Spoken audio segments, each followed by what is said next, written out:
40%가 넘는 분들이 직장 내 인간관계가 가장 힘들다라고 표현을 하더라고요. 요즘에는 무례를 넘어서서 거의 사람의 인생을 죽기 일보 직전까지 밀고 넘어가고 침범하는 사람들도 있습니다. 이게 내가 유독 무례함을 지금 경험하고 있다. 내가 되게 참는 사람일 수 있습니다. 이 사람은 되게 손쉽잖아요. 그래서 이 사람은 더 부당하게 하고 더 많이 시키고 더 인정도 안 해주고 이런 것들이 거의 집중되는 그런 경향이 높죠. 근데 우리가 그런 거를 겪다 보면 인간관계에서 되게 위축이 되고 내가 뭔가 상대적 박탈감을 느끼고 잘 보면 그 사람도 그냥 직장인이에요. 그럴 때는 죄송합니다 이러지 말고 그냥 물어보시면 돼. 웃으면서. 안녕하세요. 지식인사이드 구독자 여러분, 다시 만나 뵙게 되었습니다. 저는 연세대학교에서 현재 연구교수로 재직 중이고요. 많은 사람들을 상담하고 있는 상담심리사 이현주라고 합니다. 직장에서 만나면 정말 아니 뭐 이런 사이코패스가 결혼을 다 했지? 이런 생각을 하는데, 여러분 사실 우리가 스트레스 받는다고 표현하잖아요. 스트레스는 크게 네 가지가 있습니다. 첫 번째는 일이고요. 아이들한테는 학업이 될 거예요. 그리고 두 번째가 돈입니다. 경제적인 거. 이건 절대적인 빈곤을 말한다기보다는 상대적인 박탈감, 빈곤을 말하기도 해요. 그리고 세 번째는 건강입니다. 그리고 네 번째가 관계입니다. 일, 돈, 건강, 관계라고 하는 것이 보통 우리가 스트레스 4요소라고 보통 얘기를 해요. 인간이 경험하는 스트레스가 되게 많을 것 같은데 여기 안에 거의 다 포섭이 된다는 거죠. 근데 이 중에서 가장 강한 게 관계입니다. 인간관계. 심지어 일, 돈, 건강도 다 관계하고 되게 연관이 되어 있어요. 내가 취업을 못해서 인간관계에서 되게 위축이 되고, 내가 저 사람보다 벌지 못해서 내가 뭔가 상대적 박탈감을 느끼고, 내가 건강해지지 못해서 내 소중한 사람들이 잃을까 봐 두렵기도 하고, 이런 부분이 다 얽혀 있다는 거죠. 제가 한 통계를 보니까 40%가 넘는 분들이 직장 내 인간관계가 가장 힘들다라고 표현을 하더라고요. 이게 얼만큼 직장 사이가 힘든지를 보여주는 거라고 말씀드릴 수 있습니다. 사실 만약에 내가 유독 무례함을 지금 경험하고 있다. 내가 되게 참는 사람일 수 있습니다. 나 스스로가 계속 참아요. 그러면 사람을 한두 번 보면 이 사람 잘 참네, 이 사람은 자기 할 말 안 하네, 이렇게 생각이 되면은 이 사람은 되게 손쉽잖아요. 그래서 이 사람은 더 부당하게 하고 더 많이 시키고 더 인정도 안 해주고 이런 것들이 거의 집중되는 그런 경향이 높죠. 자, 팀장님하고 어디 밥을 먹으러 갔어요. 뭘 시켜야 되는 타이밍이 왔죠. 그래서 이제 나는 김치찌개 먹는다고 얘기를 한 거예요. 근데 다른 팀원들은 된장찌개 먹는데요. 그랬을 때 팀장님이 갑자기 나한테 이래요. 아니 아주머니 힘드신데 통일해서 하시지 왜 김치찌개로 또 얘기하셔가지고 아주머니 그냥 된장찌개 4개 주세요. 이럴 수 있거든요. 근데 이게 잘 들어보면 내가 먼저 얘기했잖아요. 김치찌개라고. 그리고 된장찌개를 다른 사람이 얘기한 거잖아요. 근데 나는 지금 된장찌개 한다는데 김치찌개 한 것도 아니란 말이에요. 이게 너무 부당한 거일 수 있어요. 그렇다고 해서 참다가 어느 순간 화가 폭발하거든요. 그랬을 때 막 왜 저 그때 김치찌개 먹고 싶다 그랬는데 된장찌개 시키셨어요? 막 이러면은 뭔가 사람이 째째해 보일 수 있잖아요. 그래서 참는 것은 별로 좋지 않습니다. 그럴 때는요 그냥 물어보시면 돼요. 웃으면서. 아주머니 여기 다 통일해서 시켜야 돼요? 이렇게 물어보시고요. 제가 원래 김치찌개 먹기로 했잖아요. 그렇게 표현을 하는 거예요. 웃으면서. 그렇죠? 그리고 저는 김치찌개 먹을래요. 이렇게 표현하는 연습을 처음부터 해보셔야 된다는 거예요. 이거를 그냥 먹고 참고 또 김치찌개 먹고 싶은데 된장찌개 계속 가다 보면 어느 순간 풍선은 터질 수 있다는 겁니다. 그래서 처음부터 내 의견을 정확하게 전달하고 구체적으로 이야기해보는 것이 무례한 사람에게 나를 예방할 수 있는 하나의 지점이다라고도 말씀드릴 수 있겠네요. 예를 들어서 여러 가지 말의 습관을 좀 바꿔보는 것도 하나의 방법일 수 있습니다. 내가 너무 죄송합니다를 계속하고 있지 않은가 한번 생각해 보셔도 좋아요. 그러니까 죄송해요를 반복하잖아요. 그러면 혼내고 싶어져요. 예를 들자면 밥 먹는데 늦은 거예요. 5분 10분 늦게 간 거예요. 그래서 갔는데 음식을 안 시켜놨어요. 그리고 나를 기다리고 있었어요. 그러면 죄송합니다 제가 늦어서 죄송합니다 막 이렇게 표현하면은 그러니까 좀 일찍 다녀 라고 표현했던 부분들이 점점 쌓이면서 왜 이렇게 늦는 거야? 라고 하는 강한 어떤 질책으로 나올 수도 있겠죠. 그럴 때는 죄송합니다 이러지 말고 제가 늦게 와서 죄송합니다 라고 표현하고 또 뭐 하면 좋아요? 제가 안 와서 음식을 다 안 시키고 이렇게 기다리고 계셨네요 하고 감사해요 라고 표현하는 거예요. 내가 잘못한 거에서는 사과할 줄 알고 또 그 사람의 호의에 대해서는 감사합니다라고 표현하면 그 사람이 거기다 대고 나를 되게 무례하게 하고 질책하기가 좀 쉽지 않을 수 있어요. 왜냐면 내가 쨍하고 지금 감사하다고 표현하고 있잖아요. 이런 대화의 메커니즘을 조금 연습해보는 것도 하나의 방법이고요. 또 두 번째는 문제를 회피하는 태도는 문제를 더 악화시킬 수 있습니다. 금요일까지 해오라고 했어요. 어떤 프로젝트를. 근데 내가 그냥 그거 하기 싫어서 안 한 거예요. 너무 난 부당하다고 생각해서. 너 회사에서 일 다 끝나고 왔는데 왜 밤에 이걸 하라는 거야? 이게 하기 싫어서 안 한 건데 맞다. 제가요? 뭐 이렇게 표현하는 것은 상대방에게 되게 무책임하다는 인상을 하나 더 입히게 될 수 있겠죠. 그렇다고 해서 막 그분하고 붙들고 막 멱살 잡고 싸워라. 그런 게 아니라 내가 지금 힘든 거는요, 힘들다고 표현을 하세요. 예를 들어서 내가 지금 회사에서 지금 9시쯤 왔어요. 근데 뭐 카톡을 보내가지고 김대리 이거 30분이면 되지, 이것 좀 해서 좀 보내줄래? 라고 하면은요, 제가 10시 이후에는 좀 일하기가 어려워서요, 이때는 아이 재우고 제가 자야 돼서요, 제가 다음날에 하겠습니다 라고 표현해 준다든지, 아니면 제가 지금은 좀 어려운데 어떻게 하면 좋죠? 라고 이 사람에게 얘기해보는 연습을 지금부터 해보는 것이 훨씬 더 나을 수 있습니다. 세상에는 정말 무례한 직장 상사들이 있거든요. 근데 우리가 그런 거를 겪다 보면 그게 그루밍이 돼서 그 사람이 엄청난 사람처럼 우리가 보일 때가 많아요.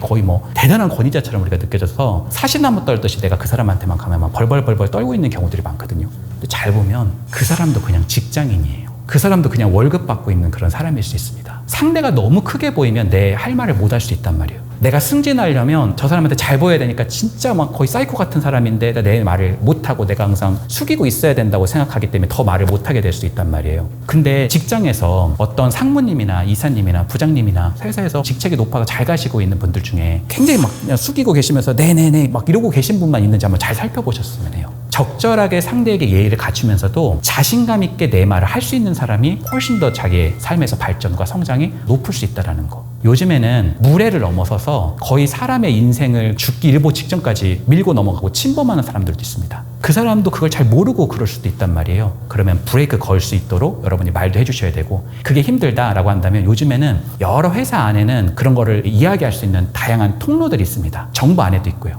이런 부분에 대한 시스템에 대한 호소도 하나의 방법일 수 있다라고도 할 수 있겠네요. 제가 예전에 지하철을 이렇게 타러 가다가 넘어진 적이 있어요. 보기 좋게. 그때 이제 넘어졌을 때 경제적으로 집안에 그런 어려움이 있어가지고 마음이 안 좋았거든요. 그래서 사람에게 되게 무례한 이야기를 막 들었던 때가 있어요. 그래서 그것 때문에 너무 상처를 받은 상태에서 보기 좋게 넘어진 거죠.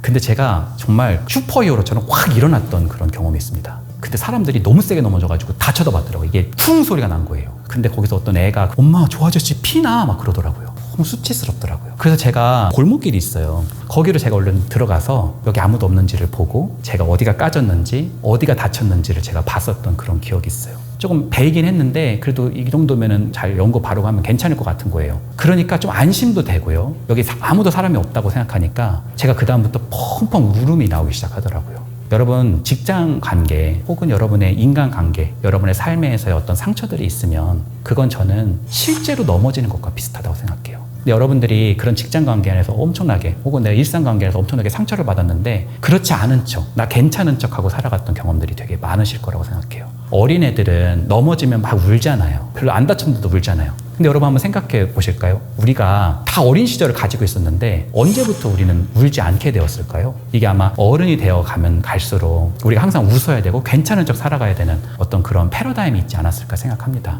저는 인간관계의 상처는요, 인간관계 안에서 치유될 수 있다고 믿습니다. 그러니까 여러분들이 너무 많은 비난과 비판과 무례한 사람에게 너무 많은 상처를 받았다면 여러분이 생각하는 가장 가까운 존재 있죠. 외할머니일 수도 있고 우리 엄마일 수도 있고 우리 아빠일 수도 있고 내 배우자일 수도 있고 이런 사람에게 내가 가지고 있는 이 상처를 조금 표현해 보는 게 좋아요. 내 상처를 조금 그런 사람에게 속마음을 오픈해 보고 같이 온다면 더 큰 치유가 있을 수 있을 거라 생각합니다. 요즘에 상대에 대해서 저런 사람은 어떻게 손절해야 되나, 저런 인간이 다 있나, 이런 영상들은 많은데 다 나는 아니잖아요. 그렇죠? 사실 나를 스스로 한번 짚어볼 수 있는 지점이 된다는 것은 내가 그런 사람이 아니라는 것을 더 보여줄 수 있지 않을까 생각합니다. 예를 들자면 내가 정말 반사회성이 높은 사람이다, 내가 정말 나르시시즘으로 뒤덮인 사람이다, 그런 사람은 자기 성찰 능력이 정말 없거든요. 자기는 그렇지 않다고 생각하는 경우들이 많아요. 근데 내가 혹시 그런 경향이 있나? 라고 내가 한번 반성해 보는 것은 오히려 나한테는 굉장히 공감 능력이 있고 조망 수용이 있는 사람이 아닐까, 그런 생각을 해봅니다. 그럼에도 불구하고 만약에 내가 나를 좀 점검해 봐서 특히 직장 내 인간관계 안에서 내가 좀 무례하게 사람에게 대하는 것은 아닌가, 불협화음을 만드는 거 아닌가, 이런 고민이 돼본다면 내가 좀 명령을 하고 있지 않나 한번 생각해 보세요. 근데 내가 어떤 면에서는 상사기 때문에 뭔가를 지시해야 되고 이걸 돌아가려면은 이걸 해야 되는데 어떻게 해야 되냐, 명령을 좀 부탁하는 조로 해보는 것도 좋습니다. 예를 들어서 김 대리님 30분에 연락하세요 이렇게 표현하는 것보다는 김 대리님 지금 제가 회의 중인데 혹시 30분 후에 연락 주시겠어요? 라고 표현하는 것이 훨씬 더 낫죠. 더 나아가서 김 대리님 지금 당장 A부터 하세요 라고 표현한 것보다는 좀 상황을 설명해 주는 거예요. 김 대리님 지금 이런 것 때문에 A가 좀 시급해졌어요. 혹시 A부터 좀 하면 어떨까요? 라고 표현해 보는 것은 훨씬 더 명령보다는 부탁이 상대의 마음을 사기가 훨씬 낫다는 거죠. 이런 토대를 한번 생각해 보는 것도 하나의 토대가 아닌가 저는 생각합니다.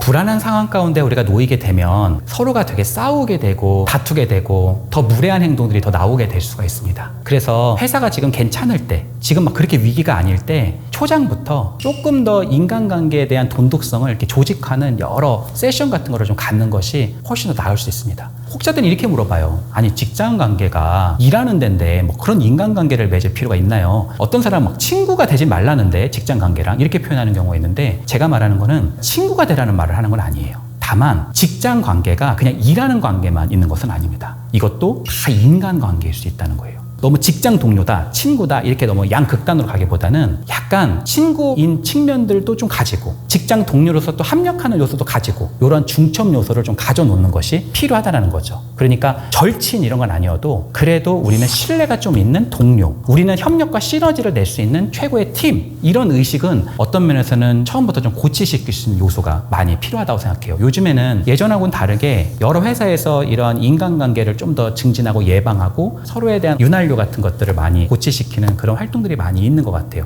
그런 부분들이 많이 장려될 필요가 있겠죠. 그 영화에 보면 캐스터웨이라고 하는 영화, 거기에 보면 윌슨이라고 하는 공이 나옵니다. 근데 윌슨이 파도에 막 휩쓸려 갈 때 윌슨 하면서 무인도에 있는 사람이 자기의 목숨을 걸고 막 갔었던 그런 장면이 나오는 모습이 나옵니다. 인간은 꼭 자기의 이득만 준다고 해서 그 사람에게 더 정감을 느낀다기보다는 나와 친밀해질수록 좀 더 아예 마이너스적인 측면보다는 좀 더 포지티브하고 좀 더 긍정적 측면들이 더 발휘될 수 있고 조금 더 시너지와 협력을 낼 수 있는 그런 토대가 생길 수 있다는 것. 항상 사이클이 좋을 수가 없잖아요. 좋을 때도 있고 정체될 때도 있고 오히려 떨어질 때도 있잖아요. 그래서 오히려 사이클에서의 마이너스가 될 때, 사이클이 좀 더 하락 요소로 변화될 때도 이거를 견딜 수 있는 굉장히 중요한 요소일 수 있으니까 이런 토대를 쌓는 것도 매우 중요하다고 말씀드리고 싶습니다.